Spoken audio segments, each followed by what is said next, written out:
So I want to go with the whole 10-year theory, right? That whole 4 albums in 10 years, nigga. I can divide. Let's look at the chart real quick. That's one every. Let's And say shout out to two. my man. Two of them shits was. Yeah, shout One out to was. my man Mark over there at Throwback, man. He provided us with this graphic here. So it says in the past 10 years plus, this is what the catalogs are looking like. 2010, Nas dropped Distant Relatives. 2012, you got Life is Good. 2018, Nasir. 2019, Lost Tapes 2. 2020, King's Disease. 2021, King's Disease 2. 2021, Magic. On Jay Z's end, we have 2011, Watch the Throne. 2013, Magna Carta. 2017, 444, and 2018, Everything's Love.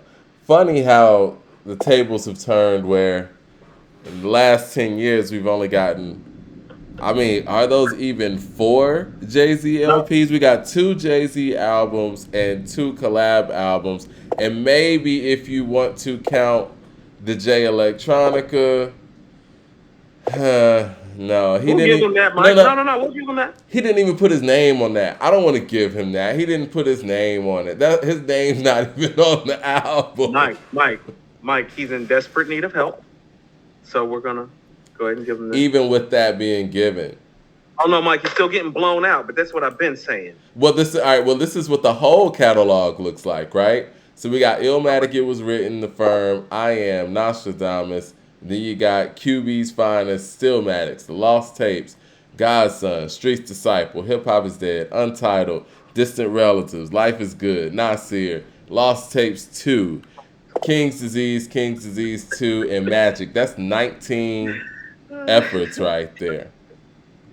And on Jay's end, we got Reasonable Doubt, In My Lifetime, Volume 1, Volume 2, Life of Time, Sean Carter, Volume 3.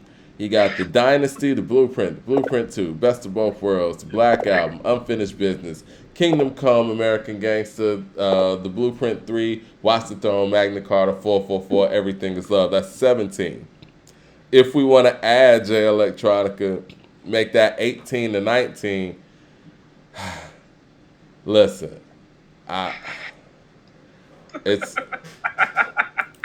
listen, man. I know I said in previous shows. Mike, when you say the names of those albums out loud, what are people talking about? Talking about Jay Better?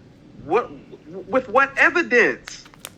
The last time y'all had evidence was like when Nas was making Nostradamus. Like that was over 20 years ago. That's what I've been saying. If you really look at the last 20 years, Mike. You can go look at the last 20 years. Jay had a gap for about 3 or 4 years in this 25, 26. Let's be perfectly honest. Let's be perfectly honest. Ever since the Black Album, it's kind of been like hit or miss. Is that fair to say? And I know I said in the previous it's been show. mostly miss since the Black Album. I mean, I said in the previous show. I said in the previous show when Kanye's not involved, it's kind of been miss. You know what I'm saying? So, I will say this. I do think that. Let me go back to this chart real quick. I will say this. I do think during that section where Nas dropped Streets Disciple, Hip Hop is Dead, and Untitled, I think those are struggle. That was a struggle, role for him. Distant Relatives is brilliant in my opinion. Godson was dope. Yeah. I didn't like Streets Disciple, Hip Hop is Dead, or Untitled. No, Mike, that's the weakest stretch of his career. That is definitely the weakest stretch of his career.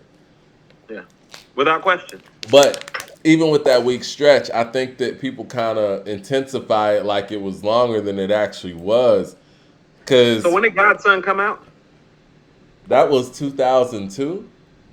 2002. When did Distant Relatives come out? Distant Relatives was 2010.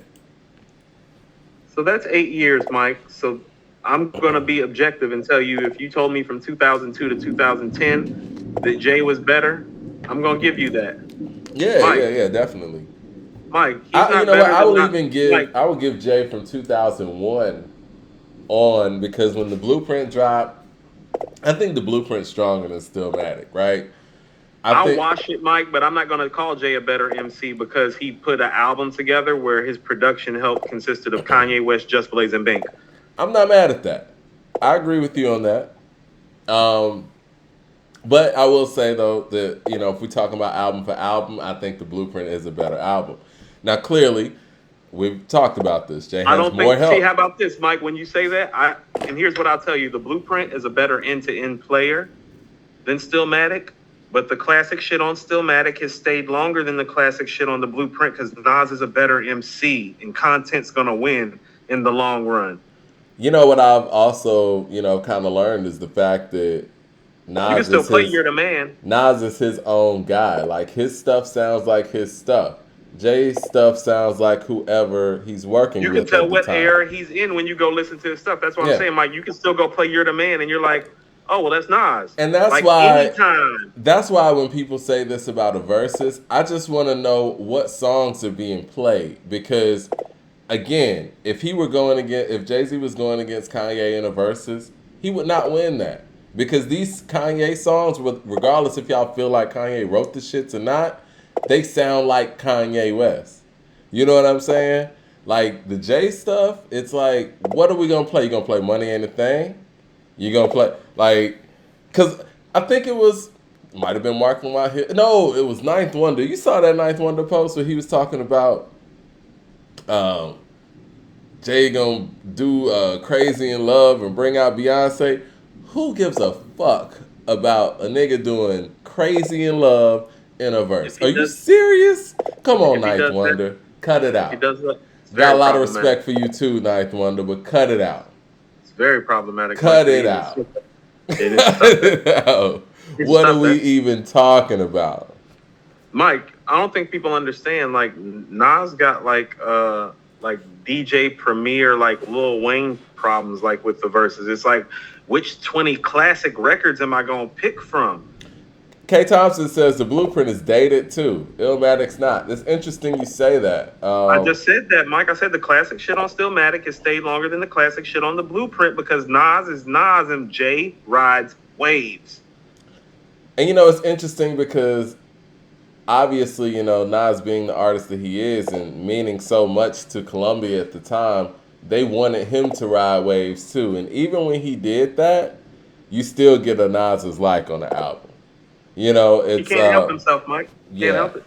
Can't And help it. He's a rapper's rapper. this is what I get from Magic and KD too. I feel like Nas is finally free and able to make the music that he wants to make at the pace that think he so wants too, to Mike. make it.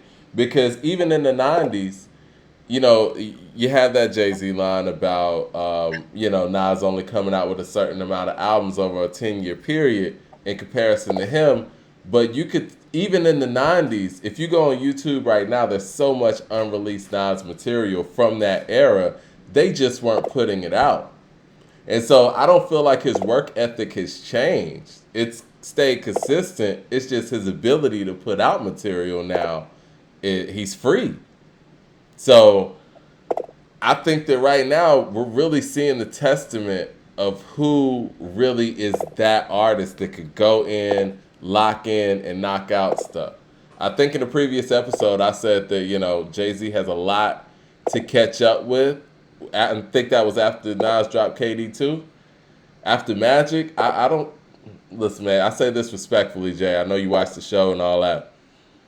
I don't think that. I don't see you catching up to Nas if he keeps this pace up. And he's saying he's dropping KD 3. I just don't see it, man. I forgot about that, Mike. We keep forgetting this is just a warm up. No, it's just a warm up, man. They're dropping KD 3.